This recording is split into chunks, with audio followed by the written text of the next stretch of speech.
구약성경 418페이지 사무엘상 7장 7절에서 12절까지 말씀을 제가 봉독해 드리겠습니다. 하나님 말씀을 경청하시기 바랍니다. 이스라엘 자손이 미스바에 모였다 함을 블레셋 사람이 듣고 그 방백들이 이스라엘을 치러 올라온지라. 이스라엘 자손이 듣고 블레셋 사람을 두려워하여 사무엘에게 이르되 당신은 우리를 위하여 우리 하나님 여호와께 쉬지 말고 부르짖어 우리를 블레셋 사람의 손에서 구원하시게 하소서. 사무엘이 젖 먹는 어린 양을 취하여 온전한 번제를 여호와께 드리고 이스라엘을 위하여 여호와께 부르짖음에 여호와께서 응답하셨더라.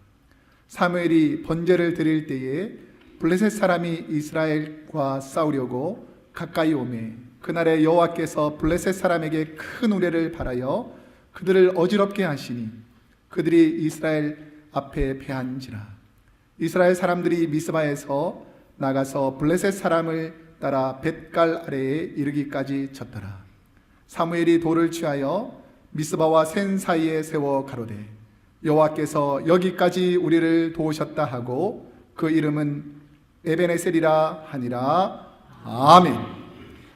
벌써 올 한 해 마지막 주일이 다가왔습니다. 우리 옆 사람에게 이렇게 한번 인사했으면 좋겠습니다. 제 옆에 계셔 주셔서 감사합니다. 말할까요? 시작.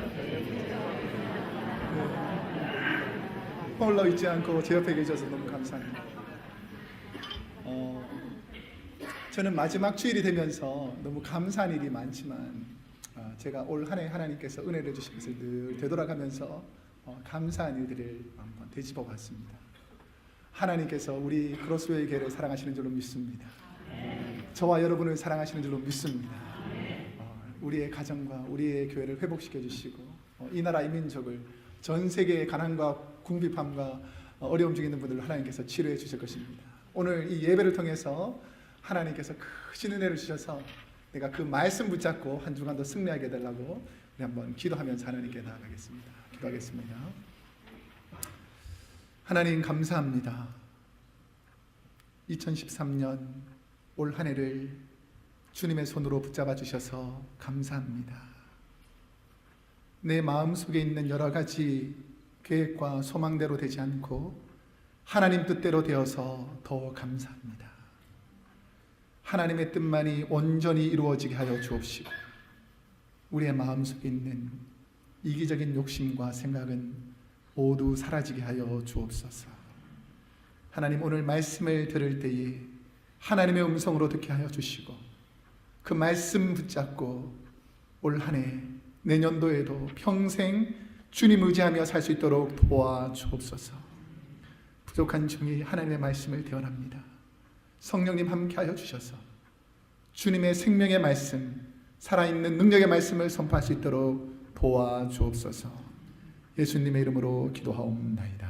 아멘. 오늘은 사무엘상 7장 7절에서 12절까지 말씀을 중심으로 도움의 돌이라는 제목으로 하나님 말씀을 선포하겠습니다. 올해 마지막 주일이 되었습니다. 저는 매번 마지막 주일이 되면 특별한 경우가 아니면 오늘 본문을 가지고 설교를 합니다. 그 이유는 에베네셀, 도움의 돌이라는 단어가 우리 인생에서 하나님께서 올 한 해 동안 여기까지 도와주셨다라는 것을 감사하고 기억하는 것입니다. 하나님께서 저와 여러분을 도와주셔서 지금 이 순간까지 인도해 주신 것이 너무너무 감사하더라는 것이죠. 되돌아보면 어려운 일도 있었고 힘든 일도 있었지만 그럼에도 불구하고 그 어려움 가운데서도 우리 하나님께서 함께 해주셨고 그 함께 하심 때문에 우리가 믿음으로 여기까지 온 것이 바로 하나님의 은혜라는 것이죠. 그렇게 생각해 보면 너무너무 감사하고 되돌아보면 하나님이 도우지 않았다면 내가 어떻게 여기까지 있을 수 있을까를 생각하게 되는 것입니다. 우리 옆 사람에게 하나님의 은혜로 여기까지 왔습니다. 한번 고백할까요? 시작.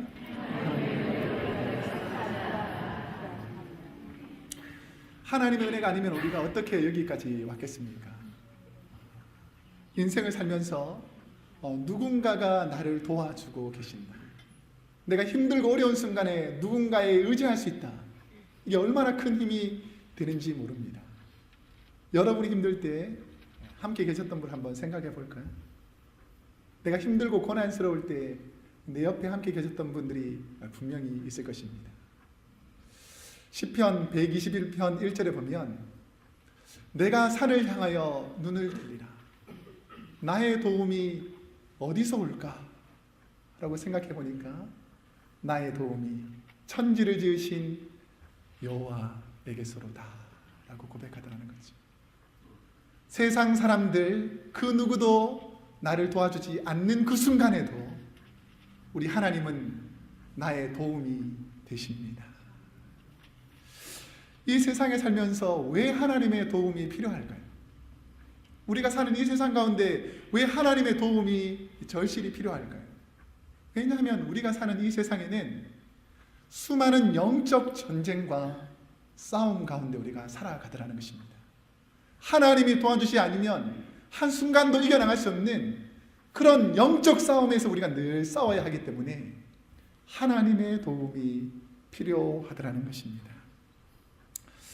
제가 존경하는 한국의 그 설교학 교수님이 계신데 저희 장신대 대학원을 졸업하신 선배님이신데 저랑 친하게 지낼 기회가 있었어요. 근데 그분의 부흥의 설교를 듣고 아주 참 와닿는 예화가 있었습니다.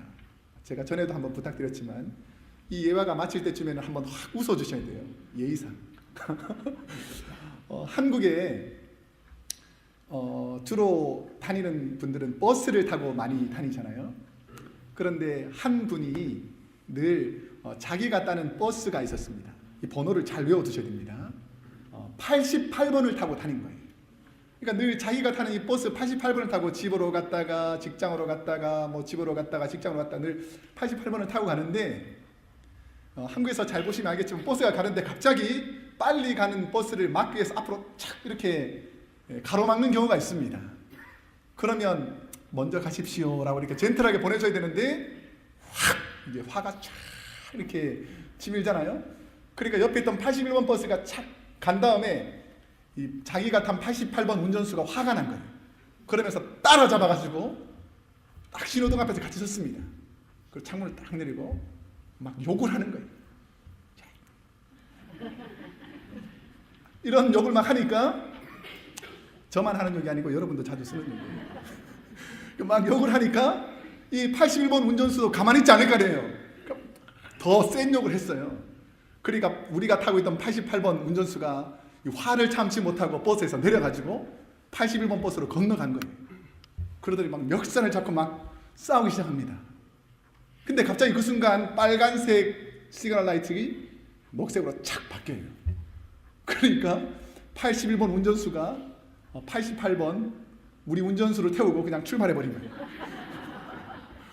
그러니까 이 얼마나 황당하겠어요. 버스 타고 지금 집에 가야 되는데 운전수가 없는 거예요. 우리 운전수 괜히 싸워가지고 우리만 이렇게 피해보내. 좀 그 성격 좀 참고 가라앉히지. 이런 마음이 있었는데 아니나 다를까 우리 88번 운전사 아저씨가 저 멀리서 그 육중한 몸을 이끌고 땀을 뻘뻘 흘리면서 오는 거예요. 그러니까 모든 승객들이 하는 말이 있습니다. 어이구, 저 성격 좀 줄이고 좀 참았으면 우리가 평안히 갔을 텐데 라고 이렇게 딱 우리 운전수가 완전히 81번 운전수한테 당했구나, 완전히 패배했구나, 이런 마음을 가지고 딱 차를 몰고 이분이 착 가는데 얼굴이 너무 스마일인 거예요. 환한 미소를 가지고 가는 거예요. 이분이 왜 이러나 하고 지나가는데 갑자기 경찰차가 뒤에서 쫙 오더니 이 스피커로 말하는 것입니다. 88번 운전 아저씨, 88번 운전수 아저씨, 빨리 81번 키 주세요. 화가 나가지고 그 키 뽑아가지고 열심히 달려서 자기 차 끌고 와버린 거죠. 그러니까 81번 운전수는 키도 없이 그냥 고생했다는 스토리가 있습니다. 이러한 싸움은 참 유치하고 너그럽게 넘길 만한 싸움이지. 그 인생에 살다 보면 그런 유치한 싸움들이 많이 있습니다. 그런데 어떤 싸움은 치면 엄청난 손해를 보는 싸움이 있습니다. 전쟁이 벌어졌다든지 이 싸움이 벌어졌을 때 만약에 자기 생명과 직결된 싸움에서 지게 되면 아주 위험해지기 때문에 절대로 그런 싸움에서는 지지 않으려고 모든 전력을 다 가합니다. 그와 마찬가지로 이것보다 훨씬 더 중요한 싸움이 있는데 그것은 바로 영적 싸움이라는 것입니다. 우리는 날마다 이 세상에 영적 싸움을 하는 사람이기 때문에 다른 것은 우리가 양보하고 질 수 있지만 영적인 싸움, 우리를 넘어뜨리고 하나님의 영광을 가리려고 하는 이 영적 싸움에서는 절대로 져서는 안 된다는 것입니다. 오늘 본문 또한 이스라엘과 이 블레셋과의 싸움에 관한 이야기입니다. 이스라엘 백성들이 한 해 동안 열심히 농사를 지어가지고 추수할 때가 되어서 이제 딱 거두려고 하면 이 블레셋 이 야만족들이 쳐들어와서 곡식을 다 빼앗아 가려는 거예요. 그리고 목축업을 해가지고 양들을 잘 키워놓으면 이 블레셋 민족들이 다 빼앗아 가는 것입니다. 그러니까 이스라엘 입장에서 보면 이 블레셋 이 사람들이 너무너무 마음속에 가시처럼 안타까운 거예요. 그리고 어린 부녀들이라든지 자녀들을 다 잡아가서 노예로 부리는 그런 억울한 상황 속에 있었습니다. 이런 억울한 상황이 있게 되니까 블레셋과 자주 갈등이 있고 싸우게 되는 것이죠. 그래서 그때 당시에 대제사장인 엘리라는 대제사장의 두 아들이 홈리와 비느하스라는 두 사람이 있었습니다. 이분들이 어떻게 하면 이 블레셋을 이길까 생각하다가 모세 시대부터 하나님께 주신 이 법궤가 있는데 법궤를 가지고 나가서 싸우면 우리가 이길 것이다 라는 마음을 가지고 법궤를 가지고 갑니다. 이 법궤는 하나님의 말씀이 담겨있는 하나님을 상징하는 아주 중요한 것이기 때문에 법궤가 앞장서면 하나님의 영광으로 모든 대적들을 무찔러냈었습니다. 그렇기 때문에 안일한 마음으로 그냥 법궤만 가지고 가면 우리가 이긴다라고 생각해서 법궤를 가지고 나갔습니다. 그런데 안타깝게도 법궤마저 빼앗기게 됩니다. 그러니까 이 백성들이 우리는 법궤만 있으면 이길 줄 알았는데 법궤마저 빼앗기니까 이 상실감이 생긴 거예요. 그런데 기랏 여아림이라는 곳을 통해서 블레셋으로 지역으로 이 법궤가 빼앗기게 되는데 무려 20년 동안이나 법궤를 빼앗겨서 백성들이 이제 하나님 없이 자기 뜻대로 자기 편한 대로 살기 시작했습니다. 그러면서 날마다 고난이 있고 어려움이 생기니까 이 원인이 무엇일까? 왜 우리의 삶에 기쁨이 없고 어렵고 힘든 상황이 반복될까를 생각하면서 내린 결론이 하나님께서 우리와 함께하지 않고 있구나 라는 것을 알게 됐습니다. 그러면서 백성들이 하나님 우리가 죄를 지었습니다. 회개합니다. 우리가 하나님께 회복되기를 원합니다 라고 생각하면서 생각하는 것이 사무엘이라는 하나님 사람을 초청해서 우리가 하나님을 통해서 회복하자, 우리의 연약한 신앙을 다시 한번 회복하자 라고 하면서 사무엘을 부릅니다. 그러니까 사무엘이 이스라엘에 있는 온 백성들에게 요청하죠. 이제 우리가 하나님께로 돌아오자, 하나님께서 회복시켜 주신다라는 마음을 가지고 그 당시 예루살렘 북동쪽에 있는 미스바라는 곳으로 온 이스라엘 백성들이 모이기를 요청합니다. 이 사무엘이 이스라엘 백성들이 모은 이유는 하나님께 회개하고 회복되기 위해서 이스라엘 백성들을 불렀는데 그 소식을 블레셋 사람들이 듣게 됩니다. 그러면서 사무엘을 중심으로 이스라엘이 모이니까 우리 블레셋을 공격하기 위해서 그런가 보다 라고 마음을 생각해서 이 블레셋이 먼저 선제 공격을 시작하는 것이 바로 오늘 본문에 시작하는 부분입니다. 그러면서 우리가 생각해 봐야 될 것이 있습니다. 목회를 하다 보면 위급한 상황 속에서도 고난의 상황 속에서도 신실하게 자신의 자리에서 하나님을 잘 섬기는 분들이 있습니다. 저는 이분들을 보시면서 하나님께서 얼마나 기뻐하실까를 생각하게 됩니다. 하나님과의 무너진 관계를 회복하기 위해서 하나님의 도움을 받기 위해서 과연 우리가 무엇을 해야 되는가를 한번 생각해 보게 됩니다. 하나님의 도움, 회복의 시작은 자신의 잘못을 깨닫는 각성에서 시작되더라는 것입니다. 내가 하나님과 회복되기를 원한다면 내가 잘못했습니다, 내가 불의했습니다, 내가 이것이 잘못되었습니다라는 것을 깨달아야 된다는 것이죠. 내가 하는 일들이 잘했는지 잘못했는지 모르고 여전히 죄악 가운데 있다면 하나님께서 우리에게 깨달음을 주실 거예요. 너가 이렇게 하는 행동은 잘못된 것이다. 돌이켜라. 이것이 바로 각성이라는 것입니다.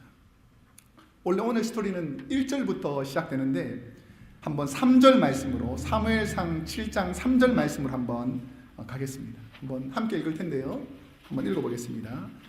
스크린에 3절 시작. 사무엘이 이스라엘 온 족속에게 일러 가로되 너희가 전심으로 여호와께 돌아오려거든. 자, 여기까지만 읽겠습니다. 돌아오려거든. 너희가 하나님께 돌아오려거든. 너희가 하나님께로 회복되려거든.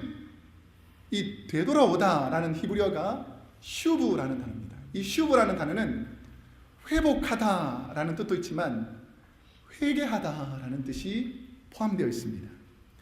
사무엘은 미스바에 모인 이스라엘 백성들이 하나님께 돌아올 수 있는 방법을 제시합니다.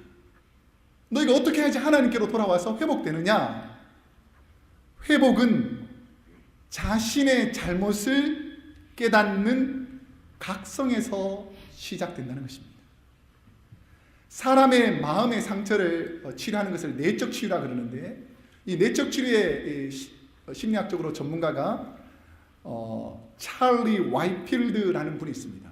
이분이 말하는 것은 우리가 내적으로 치료받고 회복되려면 첫 번째는 awakening, 각성이 필요하다는 거예요.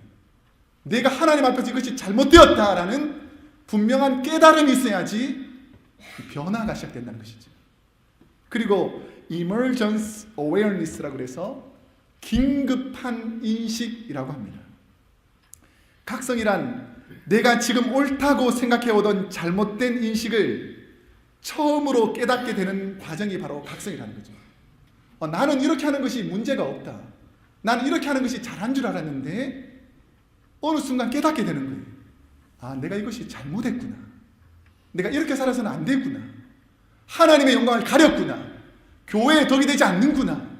이런 것을 딱 깨닫는 순간을 바로 각성이라는 것입니다. 과거의 나의 고착된 상처에서 가지게 된 잘못된 인식이나 이해, 가치관, 사고방식, 인생관을 바꾸게 하는 획기적인 사건이 바로 각성에서 시작된다는 것입니다. 각성은 자신을 돌아보는 거예요. 내 자신을 돌아보면서 내 연약한 부분을 발견해내는 것이 각성입니다. 찰스 스윈돌이라는 목사님이 교회의 각성이라는 책을 쓰셨어요. 이 책을 읽어보면 오늘날 많은 사람들이 교회 안에 문제가 있다라고 말하면서도 진짜 문제가 무엇인지 모른다는 것입니다. 분명히 교회 안에 어려움이 있고 힘든 일이 있기 때문에 이것이 잘못되었다라고 말하면서도 진짜 하나님께서 지적하는 그 잘못을 깨닫지 못하면서 왜 잘못되었는지를 모른다는 것이죠. 이 교회의 각성이라는 책에 보면 교회가 먼저 이 땅의 문제를 가지고 바로 깨닫고 회개하는 영적 각성이 필요하다는 것입니다. 우리 안에 있는 문제가 우리 안의 것으로 그쳐서는 안 되고 우리 안의 문제를 보느라고 진짜 문제 있는 세상을 바라보지 못하고 헛된 것을 바라보지 말고 교회가 바로 깨어서 세상에 죽어가는 영혼들을 향한 외침을 시작하라는 것입니다. 오늘날 많은 문제가 어디에서 시작되냐면 교회 안에 너무 많은 관심을 가지고 세상에 고통당하는 것을 바라보지 못하는 교회가 너무 많다는 것이죠. 내 문제를 바라보느라고 하나님이 안타까워하는 것을 바라보지 못하는 성도들이 너무 많다는 것입니다. 우리는 자신의 잘못을 잘 보지 못하고 남의 잘못이 잘 보이곤 할 때가 있습니다. 자신의 죄는 더 추하고 더러운데 남의 잘못을 과장되게 말하는 사람들을 향해서 예수님은 자신의 눈에 들보를 보지 못하고 남의 눈에 티끌을 욕하는 사람이라고 비유하셨습니다. 각성은 자신을 돌아보는 것입니다. 영적 각성은 나의 시각에서 벗어나서 주님의 시각으로 바라보는 것이 바로 영적 각성이라는 것입니다. 우리 성도가 왜 각성해야 되겠습니까? 우리가 왜 세상에서 바라보는 그런 죄악된 시각이 아니라 내 자신을 바라봐야 되겠습니까? 오늘 본문 3절과 4절, 우리 아까 읽었던 그 부분 다음부터 한번 읽어보겠습니다. 중간에 보면 돌아오려거든 이라는 단어가 보일 텐데 그 다음부터 한번 3절과 4절 이방신들과 거기서부터 한번 읽어보겠습니다. 시작. 이방신들과 아스다롯을 너희 중에서 제하고 너희 마음을 여호와께로 향하여 그만 섬기라. 너희를 블레셋 사람의 손에서 건져내시리라. 이에 이스라엘 자손이 바알들과 아스다롯을 제하고 여호와만 섬기니라 라고 말합니다. 여기서 바알은 가나안 지역에서 알려진 것은 이 주신으로서 풍요를 뜻하는 신입니다.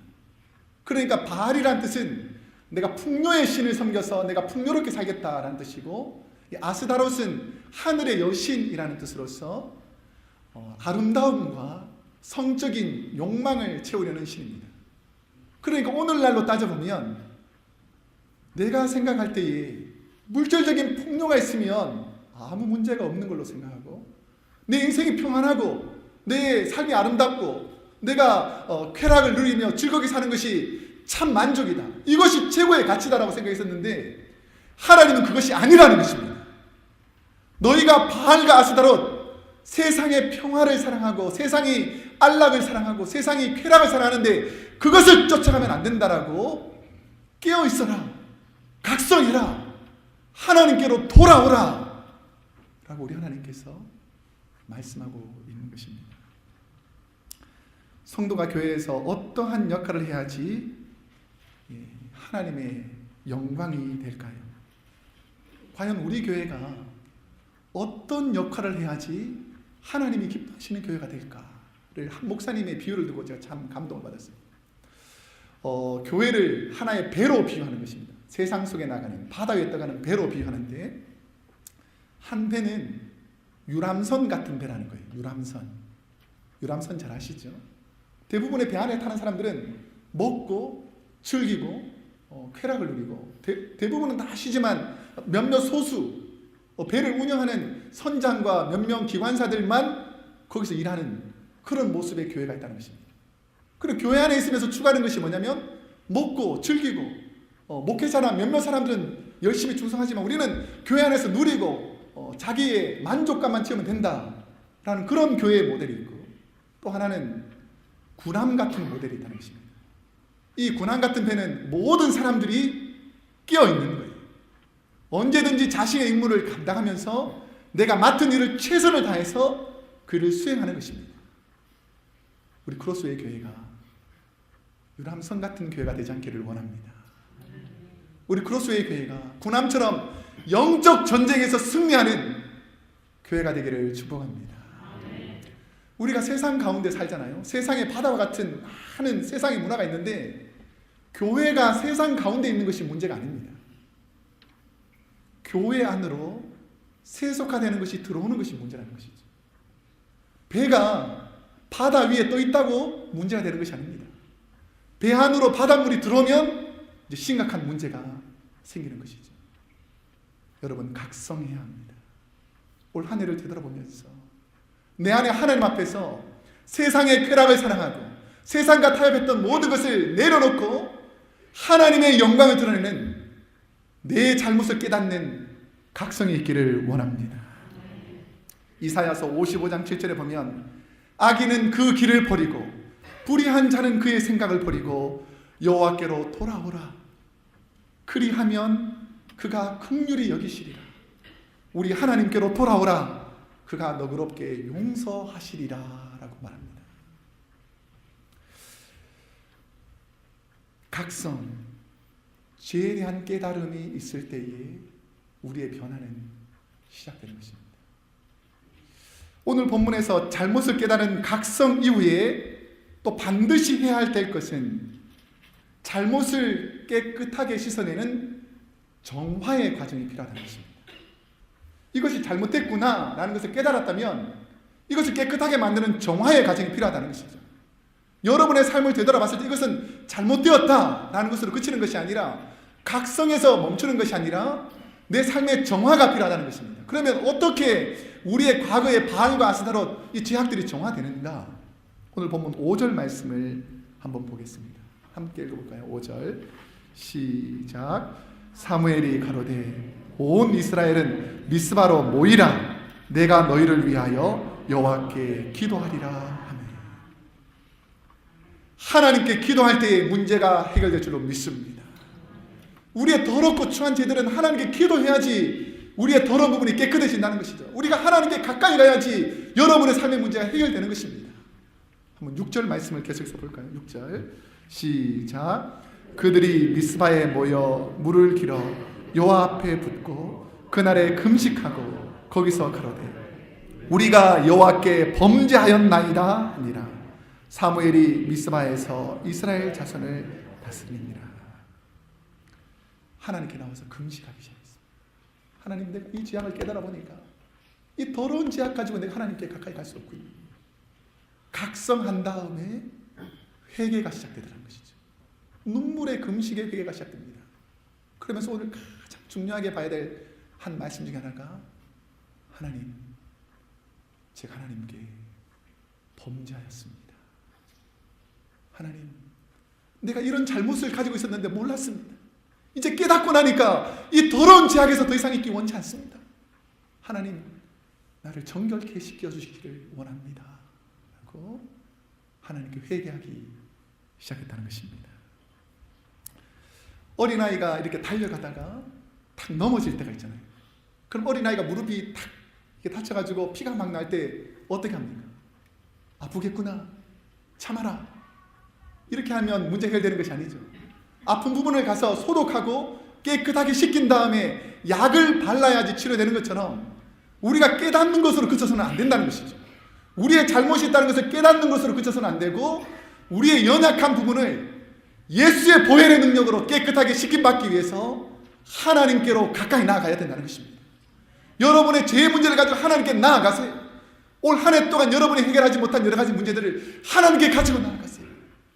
하나님께서 깨끗하게 씻겨주실 줄로 믿습니다. 주의 보혈의 능력이 여러분의 모든 죄악을 깨끗하게 씻겨주신다는 것입니다. 기도는 하나님과의 대화입니다. 하나님과 깊이 있는 대화는 결국 우리 자신을 깨끗하게 정화하는 작용이 있습니다. 혹시 더러워진 옷을 세탁기에 넣고 돌리면 어떻게 됩니까? 깨끗해지죠. 그와 마찬가지로 우리가 하나님을 만나면, 우리의 더러운 죄악을 가지고 하나님께 나아가게 되면 우리 하나님께서 우리를 깨끗하게 씻겨주신다는 것입니다.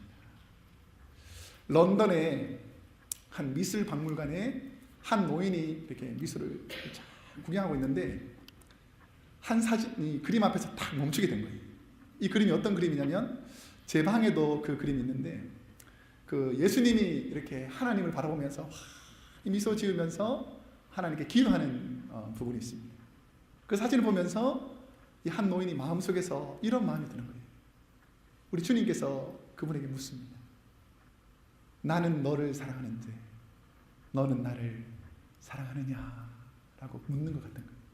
그래서 그 순간 무릎을 딱 꿇고 하나님, 주님, 예수님, 내가 주님을 사랑합니다 라고 말하니까 옆에 있던 이 관람했던 꼬마가 그 모습을 보면서 한 할아버지가 나도 주님을 사랑합니다 라고 딱 무릎을 꿇는 것을 보면서 이 꼬마도 예수님, 저도 주님을 사랑합니다 라고 무릎을 꿇는 거예요.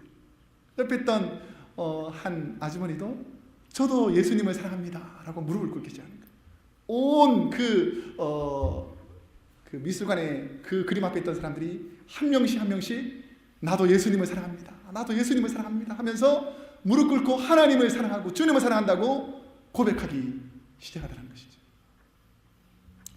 우리의 특징 중에 하나는 배운 것도 시켜보잖아요. 제가 오늘은 지휘자가 돼가지고 손가락을 처음으로 한번 할 테니까 제가 이렇게 사인을 주면 나는 예수님을 사랑합니다 이렇게 하는 거예요. 이렇게 해도 여기 있는 분들이 나는 예수님을 사랑합니다, 여기 있는 분이 이렇게 이해 못하신 분 없죠? 그래서 제가 손가락을 이렇게 들이면 예수님을 사랑합니다 하고 마지막에는 다 같이 나는 예수님을 사랑합니다 이렇게 고백하는 거예요. 시작. 나는 예수님을 사랑합니다. 나는 예수님을 사랑합니다. 나는 예수님을 사랑합니다. 나는 예수님을 사랑합니다. 나는 예수님을 사랑합니다. 나는 예수님을 사랑합니다.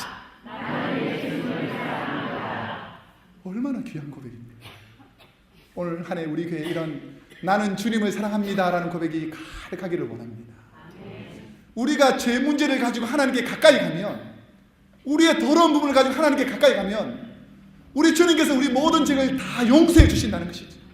십자가의 모든 보혈의 능력, 우리의 모든 죄를 용서해 주시기 때문에 우리가 할 수 있는 고백은 그렇습니다. 주님, 내가 주님을 사랑합니다 라고 고백할 수밖에 없더라는 것이죠. 저는 목회자로서 저에게 주님 닮은 사랑이 있게 하여 주옵소서라고 기도할 때가 있습니다. 목회를 하면서 더 힘든 것은 나는 주님처럼 살지 못하면서 주님처럼 살도록 늘 권면하고 설교해야 하는 위치에 있다는 것이 참 힘들 때가 많이 있습니다. 저도 모르게 나의 연약함 때문에 실망하시고 계실 주님을 바라보면서 다시금 저를 정결케 하여 주옵소서 라고 하나님께 회개하게 됩니다. 우리가 잘 아시겠지만 한국은 1907년도에 평양에서 대부흥이 일어났습니다. 이 부흥은 1월 6일부터 14일까지 있었던 평양에 아주 그다지 크지 않은 장대현 교회 길손주 목사님이 설교를 하실 때 이 일들이 일어나기 시작했습니다. 첫째 날부터 복음을 열심히 전하시던 그때 당시에 장로님이셨던 길손주 목사님이 복음을 제시하다가 마지막 14일 저녁이 되었는데 말씀 앞에서 회개하기 시작한 것입니다. 나는 솔직히 여러분에게 복음을 전할 만한 그런 정결한 사람이 아닙니다. 제가 어떤 사람인지 아십니까? 저는 아관과 같은 하나님 앞에 범죄한 사람입니다. 제 친한 친구가 임종을 앞두고 우리 아내가 셈이 좀 부족해서 경제적으로 간염이 없는데 당신이 도와주시면 좋겠다 라고 했는데 제가 그 물건을 만지다가 미화 한 100불 정도 되는 그 돈을 제가 갈취해서 여전히 제가 가지고 있습니다. 내가 하나님 앞에 회개합니다. 나 같은 죄인 여러분 앞에서 복음을 전할 아무 능력이 없는 사람입니다 라고 눈물 흘리며 통곡하며 회개하기 시작했어요. 목사님이 앞에서 회개하기 시작하니까 이곳저곳에서 말씀을 듣는 분들이 일어나서 다시 회개를 시작합니다. 저도 잘못했습니다. 제가 옆집에 있는 물건을 훔쳤습니다. 제가 우리 자녀들에게 함부로 했습니다. 내가 부모님에게 하지 말아야 될 일들을 했습니다. 내가 이런 악한 일을 했습니다라고 이것저것에서 회개의 물길이 일어나더라는 거죠. 그 회개의 물길이 온 조선 땅을 덮으면서 조선의 부흥이 일어나기 시작했다는 것이죠.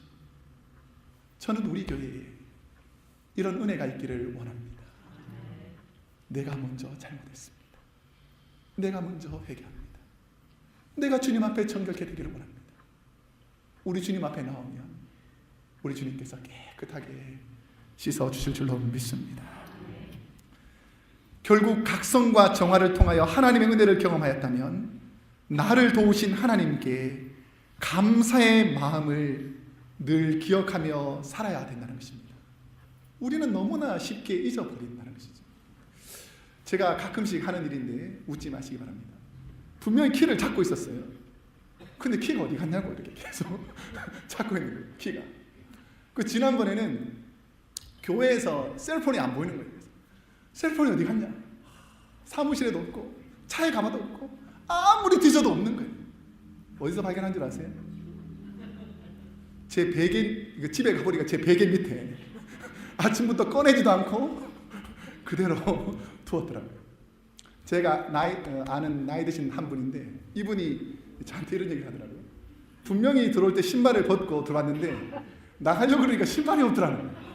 신발이 어디 갔냐? 아무리 찾아도 없어서 너무 답답해가지고 물 마시려고 냉장고 문을 열었더니 신발이 거기 있더라는 거죠. 우리는 일상을 살아가면서 참 기억력이 감퇴되는 것은 어쩔 수가 없습니다. 어쩔 수 없이 우리는 기억이 감퇴가 되게 되죠. 그렇지만 우리가 모든 것을 잊어버려도 절대로 잊지 말아야 될 것은 하나님이 나를 사랑한다는 것입니다. 하나님께서 우리가 어려운 순간을 도와주신다는 사실을 잊지 말아야 한다는 것입니다. 오늘 본문 12절 말씀을 한번 우리 한 목소리로 한번 읽어보겠습니다. 12절 시작. 사무엘이 돌을 취하여 미스바와 센 사이에 세워 가로되 여호와께서 여기까지 우리를 도우셨다 하고 그 이름을 에베네셀이라 하니라. 아멘. 여러분은 하나님의 어떤 은혜를 기억하고 있습니까?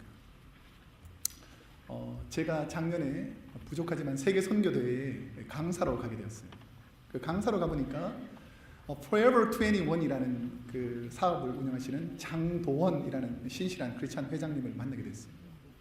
이분이 어떤 분이냐면 미국뿐 아니라 전 세계에 한 500여 개의 매장을, 의류 매장을 가지고 있는 미국에서는 한국인으로서는 가장 큰 복을 누리는 분입니다.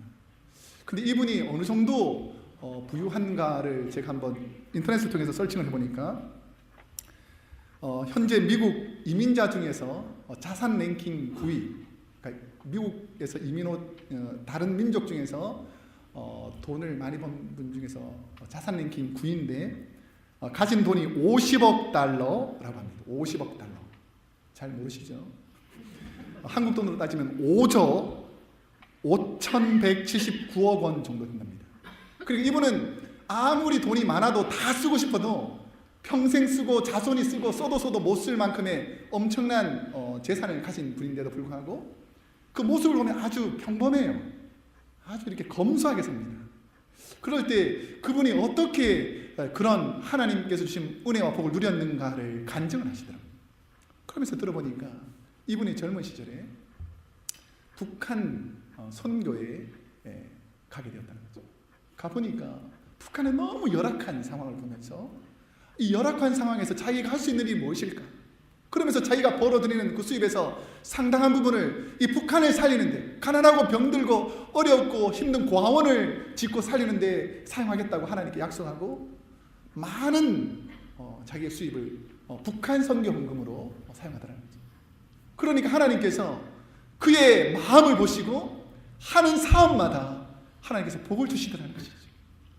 하나님의 마음으로 하나님께서 내게 복을 주신 것을 기억하고 하나님을 위해서 살려고 하니까 하나님께서 도와주시더라는 것입니다. 여러분, 많이 가진 게 중요한 것이 아니에요. 하나님을 위해서 사용하는 것이 더 중요한 줄로 믿습니다. 은혜를 기억하는 삶이라는 것이죠. 내가 받은 하나님께서 주신 은혜, 이것을 기억하고 사는 것이 진짜 복된 삶이라는 것입니다. 누가복음 17장에 보면 문둥병으로 나병 환자들이 10명이 주님께로 찾아옵니다. 그래서 우리 주님께서 그분들을 너무너무 불쌍히 여기시고 그 나병 환자들을 치료해 줍니다. 10명을 치료해 준 이유가 무엇이냐면 그 중에 나병으로 있게 되면 성 밖으로 나가게 되고 가족들과 떨어지고 늘 비참한 삶, 이 괴로운 삶을 살고 있는데 10명이 깨끗하게 치료받는 거예요. 그런데 돌아온 사람 몇 명인 줄 아세요? 주님께 감사하겠다고 돌아온 사람 몇 명인 줄 아세요? 한 사람밖에 없다는 거지. 다른 분들은 내가 치료받은 게 너무 기쁘니까 다른 사람 만나러 가고 가족 만나러 가고 기쁜 소식을 전하는데 바쁜데 진실로 회복되었는데도 불구하고 하나님께 감사하는 사람은 한 분밖에 없더라는 것입니다. 저는 그 모습을 보면서 제 모습을 돌아봤어요. 나는 어떤 사람인가? 나는 하나님께 감사하는 사람인가? 내 삶 가운데 잃었던 수많은 은혜와 사랑을 내가 하나님께 감사하고 있는가를 생각해 보게 되었습니다. 여러분 삶은 하나님의 은혜로 여기까지 온 줄로 믿습니다. 그 은혜를 절대로 잊어버리지 않기를 소원합니다. 이제 말씀을 맺겠습니다. 연말 연시가 돼서 참 분주했어요. 바쁘다는 핑계로 참 바쁘게 지냈던 것 같아요. 그러면서 제가 크리스마스를 지나면서 저희 아내랑 같이 나누었던 이야기였습니다. 너무 바빠서 우리가 이석풍 성도님한테, 우리 주보에 보면 이석풍이라는 우리 성도님이 있어요. 늘 마음은 있는데 가보지 못했습니다. 그래서 우리 한번 가봐야 되겠다라는 마음이 있었어요. 그때 가보니까 외롭게 쓸쓸하게 그 병상을 지키고 있는데 부족한 우리가 왔다고 너무너무 기뻐하는 거예요. 그러면서 그곳에서 격려도 해드리고 말씀도 전하고 기도도 하면서 그분의 이야기를 나누면서 시간을 보내고 왔습니다. 그러면서 제 마음속에 이런 마음이 들었습니다. 네가 받은 은혜를 기억하고 너가 하나님께 받은 은혜를 기억하고 너보다 연약한 사람에게 그 사랑을 나누어라 라는 주님의 말씀이셨습니다. 우리는 받은 은혜가 너무 많음에도 불구하고 내 것만 바라보느라고 내 욕심만을 생각하느라고 주님이 바라보는 그 마음속에 우리의 마음이 없지 않나 한번 생각해보는 시간이 되었습니다. 올 한 해 여러분에게는 하나님의 어떤 도움이 있었습니까?